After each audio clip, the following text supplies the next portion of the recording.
Gemini. If you were alive during the Woodstock Vietnam era, you'd have noticed I put a few subliminal messages into the introduction. Nothing bad or anything. And now with it being the 48th anniversary of Woodstock, where is the time gone? I thought it'd be appropriate to do a love reading. You know the old protest, make love not war? My favorite was make levees, not war. Because we need to pay some attention to our infrastructure. Back then and even now more. Now to find the overall energy card of the reading, I go card by card till I find one that signifies Gemini. Or love. And that would be the Two of Cups or the Lover's card. And then for you it would be the Court cards and the Sword suit. Or the Lover's card. Oops, I've got a redundancy here. So I added the Magician. So you wouldn't be gypped having your own significant card. And I did that because the Magician is ruled by Mercury. And that's ruled by air. And you're an air sign. So the first card I did come across was the Queen of Swords. And then I laid out the spread.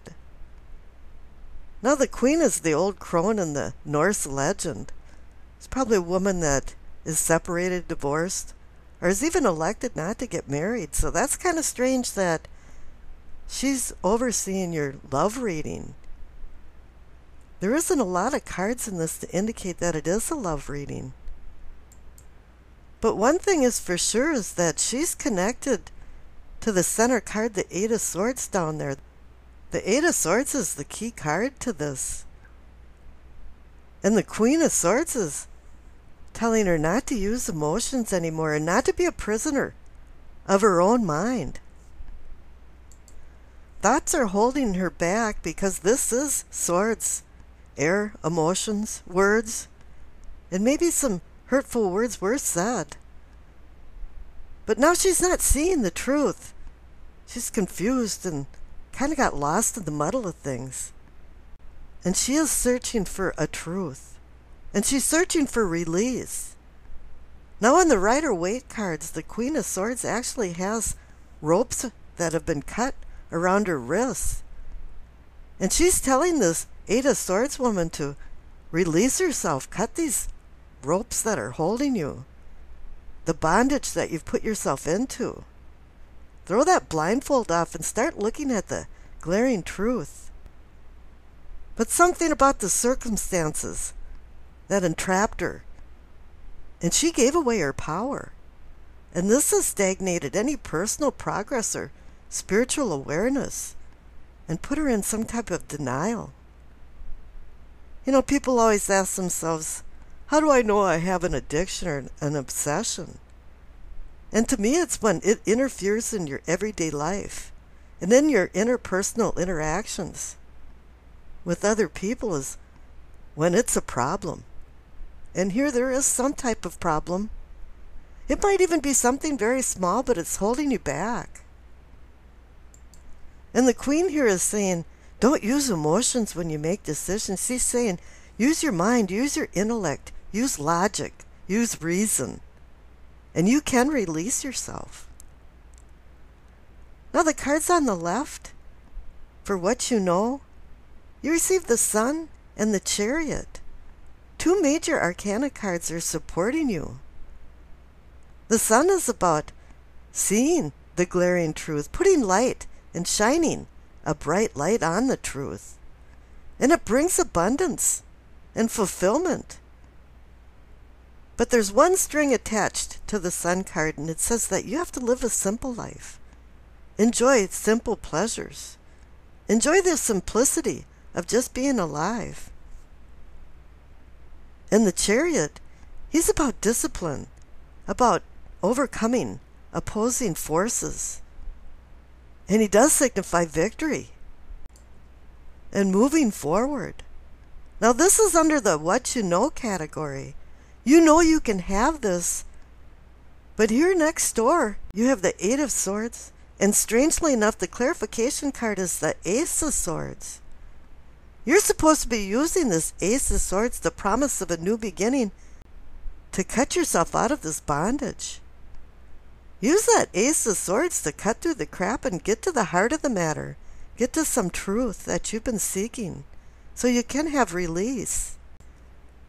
And the ace does indicate that this was a rough road to get to this point, but you haven't come to any type of completion at all.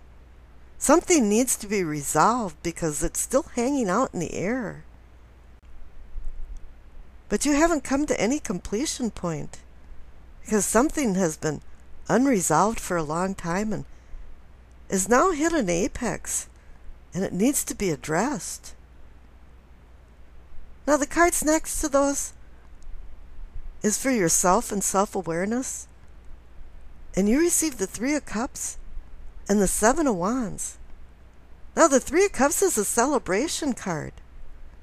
And this is saying there's a lot of people that have supported you, assisted you, or even was part of this endeavor.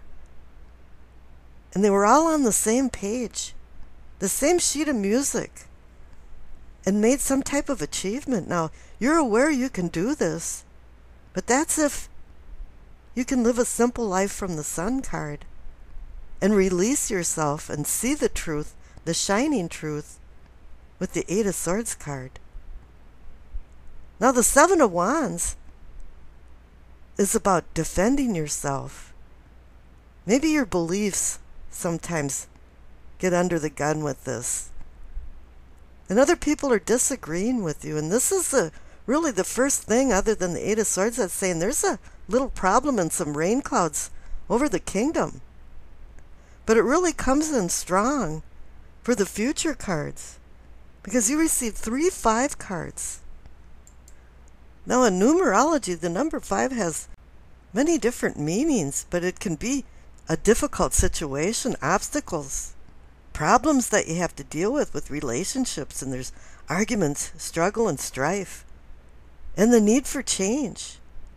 But then again, on the positive side, it can be freedom and independence, travel, communication, mind over matter, and intellect, logic.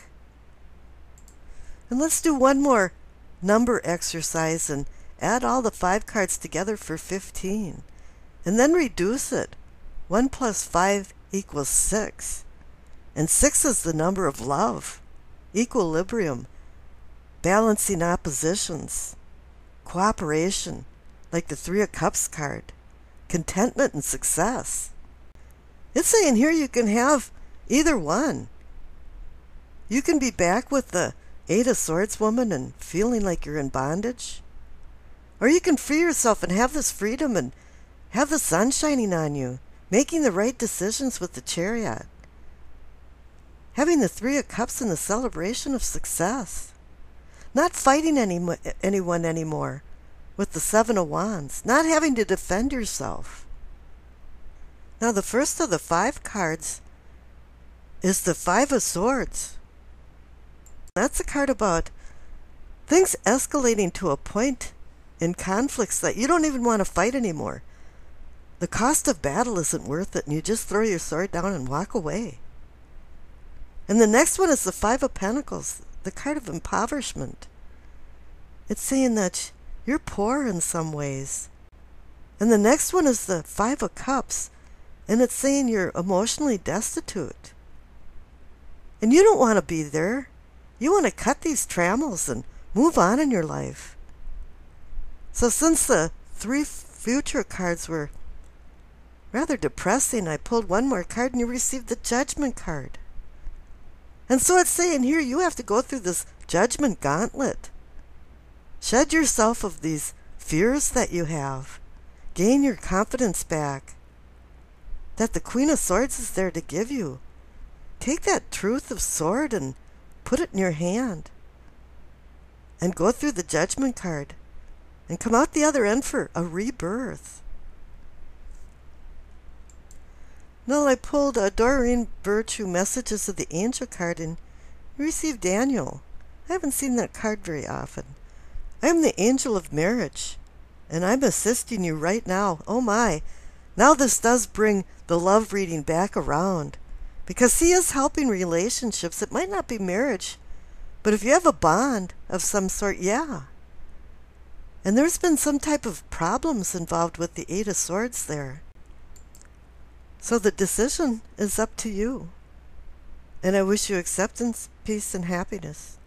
Oh, before I leave here, after this reading, I put in a 2-minute video, and it's called The Absurd. And I think during this Woodstock Vietnam era, there was a lot of absurd things going on, you know. Richard Nixon, you know, Tricky Dick, stop Dick in the middle of a screw. And then we had all these people running around protesting, you know, against the system and the man. But I'd like to ask you right now, where did all of the hippies and the love children go? Well, I think now they're retiring from CEO offices. And they actually became part of the system and the man that they detested. And I think they really did become a problem in our society later on. And I think that's absurd. And so I welcome you to the absurd.